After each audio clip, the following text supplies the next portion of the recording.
మహిళా trainee IPS లైంగిక వేధింపుల కేసులో నేషనల్ పోలీస్ అకాడమీలో women safety wing DCP Lavanya Naik నేతృత్వంలో మహిళా ట్రైనీ ఐపీఎస్ స్టేట్మెంట్ రికార్డ్ చేశారు. బాధితురాలు సహా పలువురు ట్రైనీ ఐపీఎస్ల వాగ్మూలాలు నమోదు చేసి ఉదయ్ కృష్ణారెడ్డి ప్రవర్తన వ్యవహార శైలిపై ఎన్పీఎస్ సిబ్బంది నుంచి కీలక సమాచారం రాబట్టారు పోలీసులు. ఇప్పటికే ఆరోపణలు ఎదుర్కొంటున్న ఉదయ్ కృష్ణారెడ్డి హాస్పిటల్ నుంచి డిశ్చార్జ్ అయ్యారు. ఉదయ్ కుమార్ హైకోర్టులో వేసిన క్వాష్ పిటిషన్ సోమవారం విచారణకు రానుంది.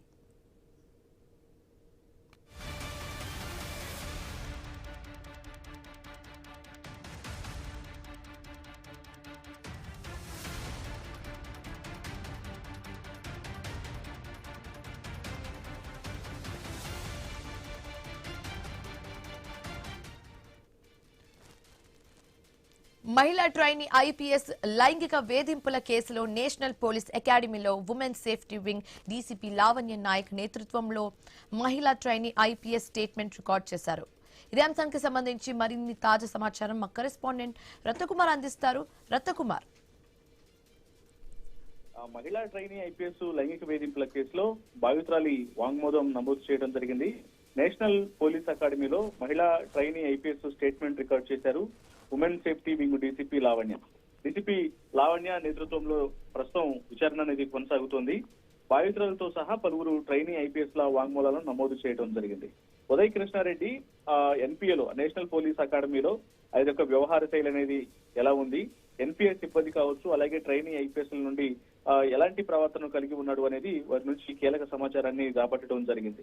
ఇక మరోవైపు ఇప్పటికే ఆరోపణలు ఎదుర్కొన్నటువంటి ట్రైనీ ఐపీఎస్ ఉదయ్ కృష్ణారెడ్డి అనారోగ్యం కారణంగా హాస్పిటల్లో జాయిన్ కాగా ఆయనను ఇవాళ డిశ్చార్జ్ చేసినట్లు కూడా తెలుస్తోంది.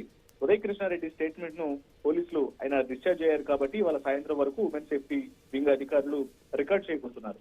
మరోవైపు ఉదయ్ కృష్ణారెడ్డి తన పైన నమోదైన ఎఫ్ఐఆర్ ను క్వాష్ చేయాలని హైకోర్టును ఆశ్రయించారు.